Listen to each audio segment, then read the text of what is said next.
மீட்பின் பாதையில் திருப்பி விட்டீர். கர்த்தர் செய்த நன்மைக்காக நன்றி செலுத்த வந்தோம்.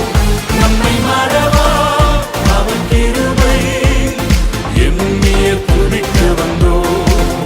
கர்த்தர் செய்த நன்மைக்காக நன்றி செலுத்த வந்தோம். நம்மை மறவா அவர் கிருபை எண்ணிய துதிக்க வந்தோம்.